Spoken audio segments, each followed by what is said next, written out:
Entonces, otra cosa positiva está en la Suprema Corte de Justicia. Aquí, en este programa, hemos señalado todas las veces que ha sido necesario porque viene al tema, todas las situaciones irregulares, ilegales, inconstitucionales que han generado diferentes presidentes, diferentes gobiernos, sobre todo los últimos, nombrando cuadros políticos en la justicia. Y obviamente que uno de los que más hay que mencionar es al presidente de la Suprema Corte de Justicia. Pero ojo, nunca le hemos hecho críticas personales, ¿verdad?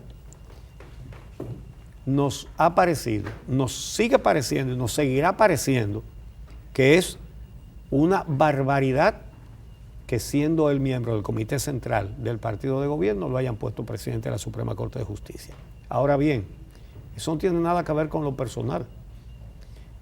Es una persona que se ha manejado dentro de la decencia política.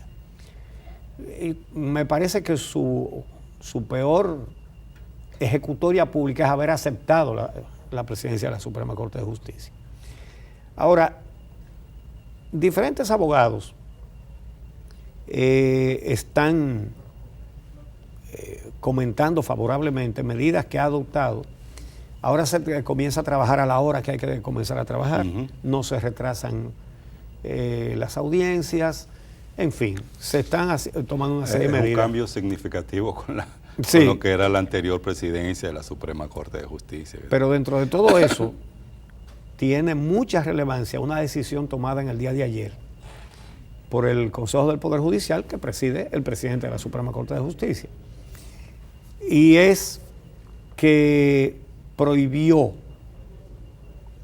a los jueces reunirse en sus oficinas con abogados, con fiscales, con defensores públicos, con notarios u otros actores de cualquier tipo de proceso judicial. Los jueces no se pueden reunir con las partes.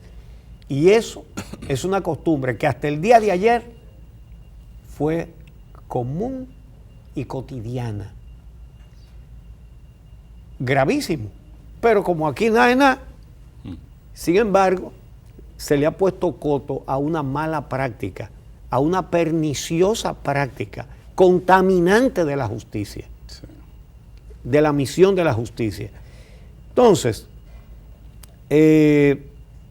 la resolución 27/2019 será notificada a la Dirección de Administración y Carrera Judicial, que deberá emitir una circular a todos los jueces y juezas, a todos los jueces y juezas, de todos los niveles, así como también a los órganos y auxiliares de la justicia que fungen como parte en los procesos, como Ministerio Público, Defensoría Pública, el Colegio de Abogados, el colegio de Notarios y la comunidad jurídica en general. Y el texto dice: queda prohibido, sin distinción de persona, el acceso a las instalaciones no públicas que alojan las oficinas de los tribunales en las partes implicadas en un proceso judicial.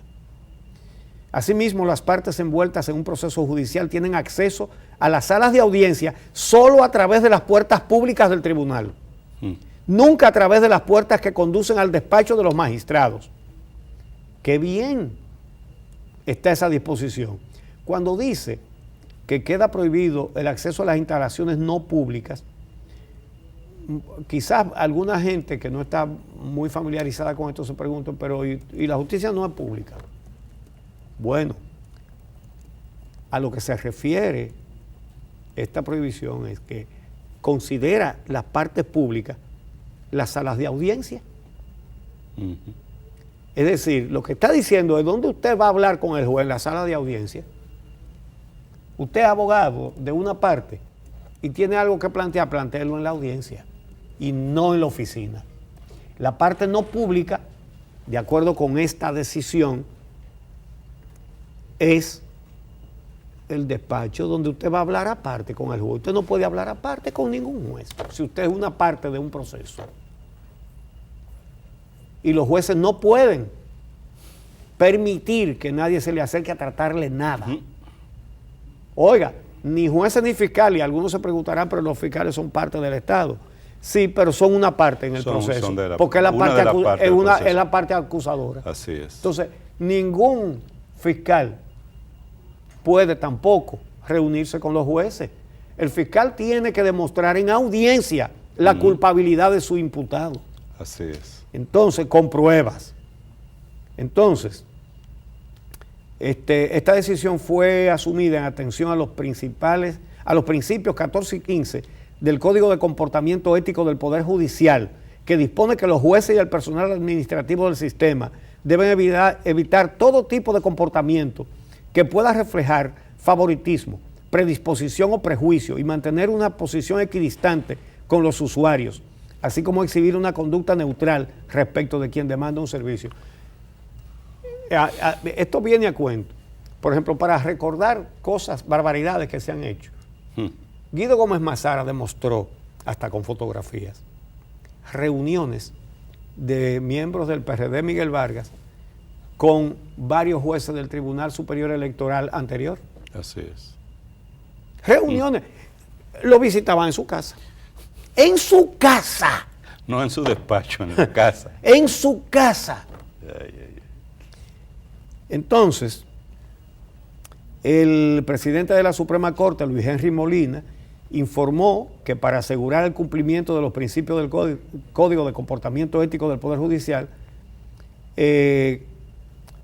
se abstendrán los jueces de mantener reuniones o conversaciones privadas con una de las partes envueltas en un proceso vigente, ventilado, ante la Suprema o ante cualquier otro tribunal o con sus representantes legales sin la presencia de la otra parte. Sí.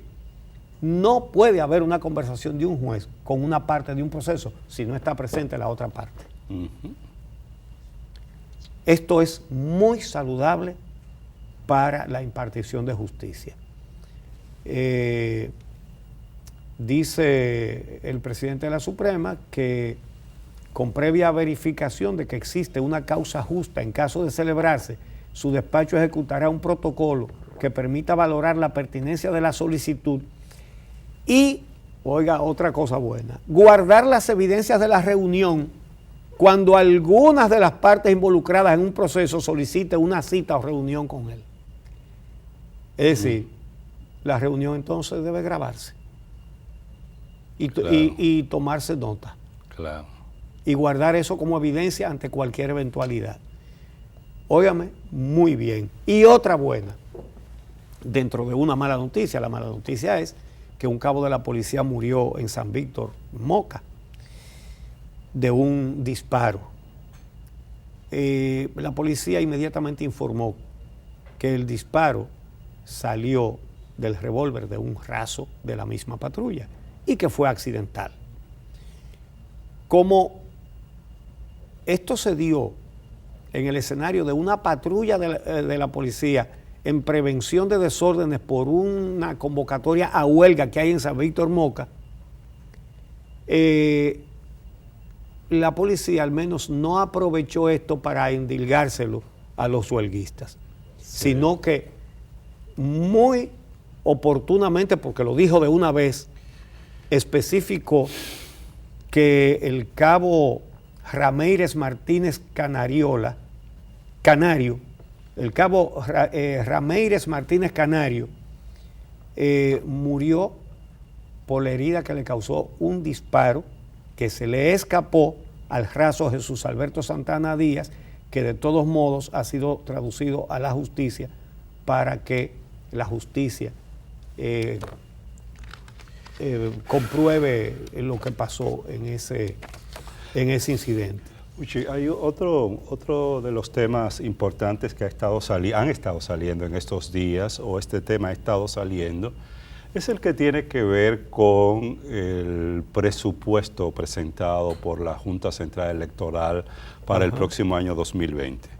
Y hay un medio de comunicación, el caso Diario Libre, que ya tiene varios días dedicando de sus principales titulares a este tema. Muy bueno. Se habla de que el presupuesto de la Junta Central Electoral va a ser de 16.540 millones de pesos. Se va a incrementar en cerca de un 100% con relación al presupuesto anterior, que para las elecciones anteriores estaría implementando la Junta Central Electoral en esta ocasión. Y claro, siempre con este tema hay un debate importante en el sentido de que si la democracia implica un costo tan alto, muchos entendemos que es importante asumir los costos que tiene la democracia y sus mecanismos y que se tienen que invertir lo que sea necesario invertir para que la institucionalidad electoral y democrática funcione. Yo creo que ciertamente ese es un tema que está ahí. Claro, no se puede elaborar presupuesto sin que se garantice un manejo eficiente de los recursos del Estado, sobre todo un Estado que tiene tanta precariedad como el Estado dominicano. Así que hay que ver cómo se maneja de manera eficiente ese presupuesto. Ahora bien, saco este tema a colación, Uchi, porque efectivamente es un tema que se puede prestar, y ya de hecho ha comenzado a prestarse, como un elemento más que vendría a justificar la necesidad, a intentar justificar, por llamarlo de alguna manera, la necesidad de una reforma a la Constitución para unificar las elecciones municipales con las presidenciales y congresuales del próximo año, alegando que eso permitiría que el Estado dominicano pues no gaste tanto dinero como implicaría realizar dos elecciones separadas para el próximo año. Y bueno, ya el ministro de Hacienda, como tú se presentaba en este titular del periódico Hoy, ya comenzó a hablar de que una reforma que constitucional que unifique las elecciones permitiría que el Estado se ahorre entre 4.000 y 6.000 millones de pesos para el próximo año. Sobre este tema, obviamente que hablar ahora, de resolverlo ahora, es una tramposería o una mañosería, como hubiera dicho Monseñor Mamerto Rivas, ¿verdad? Así, ahora de urgencia una reforma constitucional de que para resolver ese problema. No, a otro perro con ese hueso. Ahora bien, una de las mejores cosas que se hizo en este país fue separar las elecciones.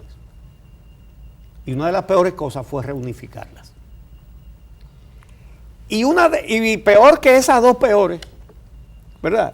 Fue entonces cambiar el tipo de separación y ponerla, como se ha puesto ahora, elecciones un mismo año, congresuales y municipales en febrero y presidenciales en mayo.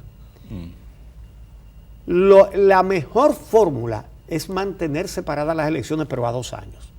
Que fue la que se implementó con la Constitución del 94. Claro. Me explico. Aquí muchos políticos usan tantos sofismas para embaucar a la gente y generalmente tienen éxito, lamentablemente hay que decirlo. Cuando las elecciones tenían 2 años por el medio, ¿eso qué permitía? Que los electores, los ciudadanos con su derecho primero usaran el derecho al voto 2 veces en 4 años, no 1.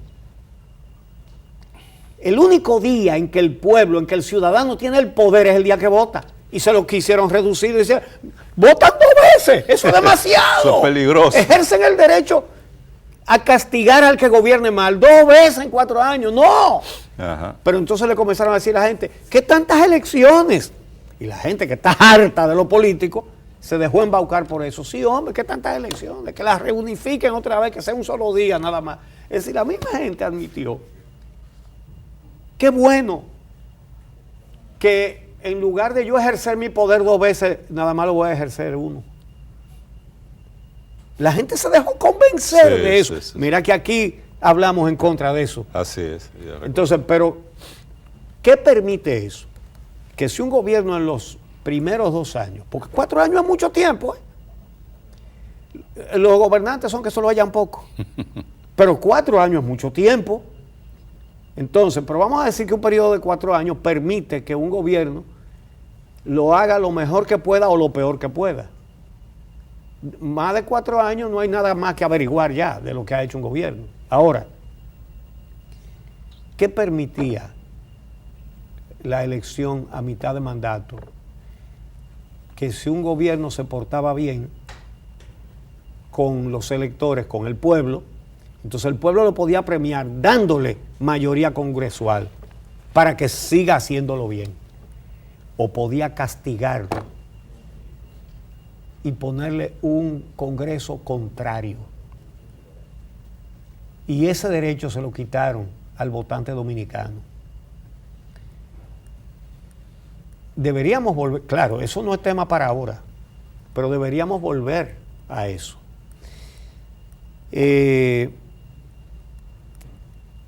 Estos no son momentos de que gente que duró muchísimo tiempo apañando todo este tipo de cosas que estamos diciendo, de gente a la que no le dolió que se pusiera a cuadros más que político-politiquero en la Suprema Corte de Justicia y en el Ministerio Público. Nunca dijeron ni ji. Ay, mira juez de la Cámara Penal de la Suprema, un político. No, nunca dijeron nada. Y ahora le preocupa. Ahora dicen que le preocupa, que eso hay que cambiarlo ahora, urgentemente. No, a otro perro con ese hueso. Pero no hay dudas de que este sistema de justicia hay que cambiarlo. No ahora. Tiene que ser con una reforma constitucional que no esté contaminada por el continuismo, con las ambiciones, sino que esté comprometida con la institucionalidad, porque hay que reinstitucionalizar a la justicia y sacarla de este marasmo en que se encuentra colocada en ese precipicio por gobernantes ambiciosos que una vez llegan, ahí son como garrapatas que se pegan y no se quieren despegar jamás.